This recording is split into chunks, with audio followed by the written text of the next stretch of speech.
रत्नागिरी जिल्ह्यातील मोठी आर्थिक उलाढाल असलेली चिपळूण नगर परिषद जाचक घरपट्टी आकारण्याच्या मुद्द्यावर चर्चेत आली आहे। राष्ट्रवादी काँग्रेसचे ज्येष्ठ नेते आणि माजी आमदार रमेश कदम यांनी घरपट्टीच्या मुद्द्याचा मुद्देसूद पर्दाफाश केलाय। चिपळूण नगर परिषद कार्यक्षेत्रातील घरपट्टीच्या आकारणीसाठी बाहेरील कंपनीला टेंडर देण्यात आलं, त्यामुळे सदोष घरपट्टीची आकारणी झाली। नगर परिषदेचे 4 झोन असून त्यामध्ये आकारणीचा फरक आहे। केडर पद्धतीमुळे बाहेरून कर्मचारी नगरपालिकेत आले आहेत, त्यांना स्थानिक माहिती नाही, तसेच ठेकेदार कर्मचारी नेमण्यात आलेले आहेत, त्यामुळे त्यांच्या चुका झाल्या तर त्यांचे निलंबन होईल। आणखी काय असे मुद्दे मांडत चुकीची आकारणी झालेल्या घरपट्टी वसुलीला बजावण्यात आलेल्या नोटिसांना त्यांनी अवैध ठरवण्याचा प्रयत्न पत्रकार परिषदेतून केला आहे। ते काय म्हणालेत पाहूयात।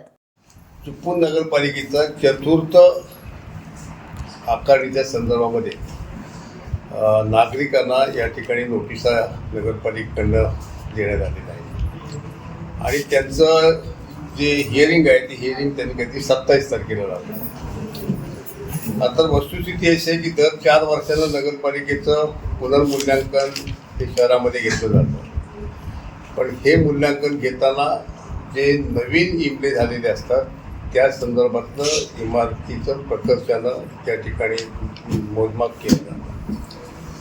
पण या ठिकाणी या अगोदर त्या चतुर्थ आकारणीच्या संदर्भामध्ये एका खाजगी कंपनीला 1-2 वर्षापूर्वी त्या ठिकाणी टेंडर देण्यात आलं होतं आणि ती निविदा काहीतरी 2-2.5 कोटीची त्या ठिकाणी नगरपालिकेने काढली होती आणि ही बाहेरची कंपनी त्याच्यावर नगरपालिकेचा माणूस अशा पद्धतीनं घरपट जाऊन त्यांनी त्या ठिकाणी त्यांचं मोजमाप केलं आणि हे मोजमाप चुकीच्या पद्धतीनं केलं गेलं आहे। म्हणून त्यावेळेला आम्ही सर्वपक्षीय उठाव केला होता आणि सर्व पक्षाच्या माध्यमातून त्या ठिकाणी त्याला पालकमंत्र्यांनी स्थगिती दिली होती। पण गतवर्षीची जी वसुली झाली ती वसुली ही जुन्या आकारणीप्रमाणे त्या ठिकाणी करण्यात आली, परंतु यावर्षी पुन्हा नागरिकांना या नवीन आकारणीचे जी झालेल्या सर्वेनुसार त्या ठिकाणी आकारणीच्या नोटीस आलेल्या आहेत आणि त्या नोटिसा ह्या सदोष असल्यामुळं, म्हणजे त्या ठिकाणी जी आकारणी केली सदोष असल्यामुळं निंद्या संस्थांनी त्या ठिकाणी आपला विरोध त्या ठिकाणी नोंदवला। मग व्यापारी संघटना असतील, पक्षीय संघटना असतील, खरं म्हणजे हे सर्व जनतेचा हा प्रश्न असल्यामुळं सगळ्यांनी एकत्र येऊन त्या ठिकाणी आवाज उठवणं हे गरजेचं होतं काय, पण ते त्या प्रत्येकाने आपापल्या परीनं त्या ठिकाणी त्याला विरोध करण्याचा प्रयत्न केला।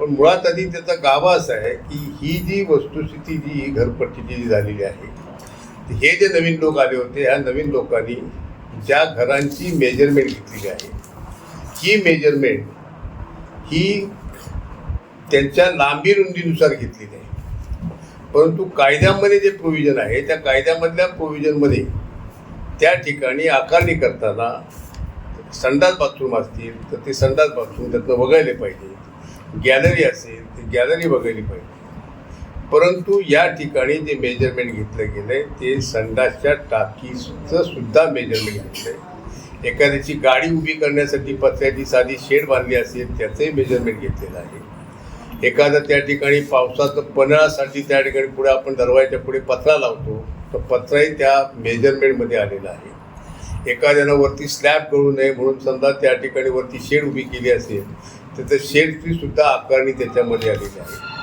आणि ह्या सर्व गोष्टीचा विचार केल्यानंतर असं वाटतं की बा ही आकारणी नागरिकांना दुप्पट तिप्पट अशा पद्धतीनं आहे। उदाहरणादाखल द्यायचं झालं तर असं की त्या ठिकाणी एक भंगाराचा व्यवसाय करणारा नागरिक आहे, त्याने आपलं कार्यालय जे बांधलं आहे ऑफिस, ते ऑफिस समजा एक 15x20 सगळं असेल त्याची इमारत, त्या इमारतीमध्ये त्याचं ऑफिस असतं, परंतु तो माल त्या ज्या जागेमध्ये ठेवला जातो त्या जागेला चोरी होऊ नये म्हणून बाजूला त्याने पत्रा मारलेला आहे, वरनं काही त्याला रूप केलेलं नाही, काही नाही। ते सर्व त्या ठिकाणी त्या जो पत्रा मारलेला आहे त्या सगळ्याचं त्याने मूल्यांकन करून त्या घरपट्टीच्या आकारणीमध्ये त्याने घेतलेलं आहे। अशा पद्धतीनं ही सदोष जी ही झालेली आहे आणि त्यामुळे नागरिकांना जो भुर्दंड त्या ठिकाणी हे केलं आणि आता त्यांनी ज्या नोटिसा पाठवल्या ह्या नोटिसा पाठवल्यात त्याचं हिअरिंग हे टाऊन प्लॅनिंग रत्नागिरीमध्ये टाऊन प्लॅनिंगचे अधिकारी त्या ठिकाणी घेणार आहे। मग हा अधिकारी घेताना आम्ही त्यांनाही भेटणार आहोत, ही वस्तुस्थिती काय झालेली आहे त्यांच्याही निदर्शनामध्ये आणणार आहोत। आता या ठिकाणी कसं आलं की ही आकारणी पहिली झाली होती त्याला मुख्याधिकारी दुसरे होते, त्या ठिकाणी टाउन प्लॅनिंगचा तो म्हणजे ही मूल्यांकन करणारा जो अधिकारी नगरपालिकेतला आहे तो दुसरा होता.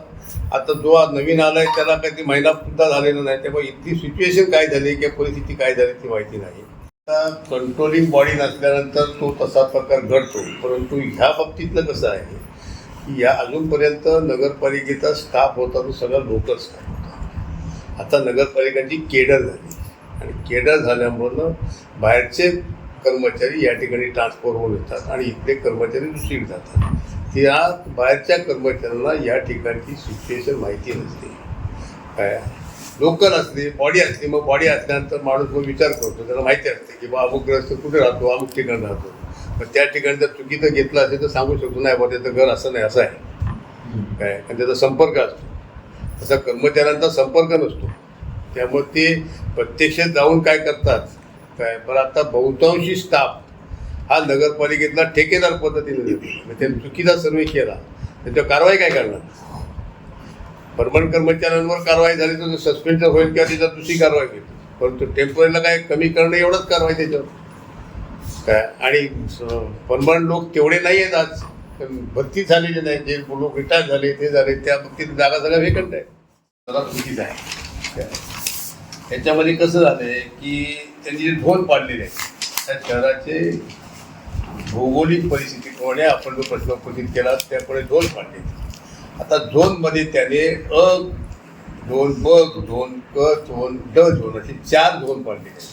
आता 4 झोनमध्ये त्याने काय कशा पद्धतीने घेतले म्हणजे त्याचे 2 प्रकार आहेत. 4 झोन 2 प्रकारचे आहेत. एक आहे बांधकामाच्या दर्जावर आणि दुसरं जे आहे ते त्यांच्या भौगोलिक परिस्थितीवर.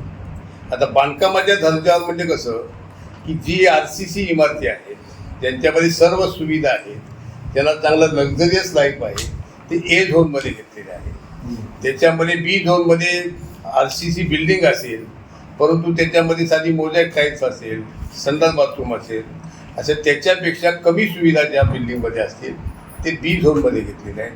डी झोनमध्ये एखाद्याचा संडास बाहेर असेल जांभ्याच्या भिंती असतील वरती कौलं असतील काय तर त्या दृष्टीनं किंवा प्लास्टर नसेल किंवा प्लास्टर असेल तर ही सी झोनमध्ये आहे. आणि डी झोनमध्ये जी मापाच्या भिंतीची घरं आहेत वरती पत्र आहे की ज्याला संडास बाहेर कुठली आहे किंवा नगरपालिकेच्या सार्वजनिक संडासून जातात ही डी झोनमध्ये. आणि त्याप्रमाणे त्यांची आकारणी देखील त्याच पद्धतीनं त्याचे रेट सुद्धा तशाच पद्धतीनं ठरलेले आहे. टाइम्स डिजिटलला लाईक करा, सबस्क्राईब करा, शेअर करा आणि बेल आयकॉन दाबायला विसरू नका. पाहत रहा टाइम्स डिजिटल.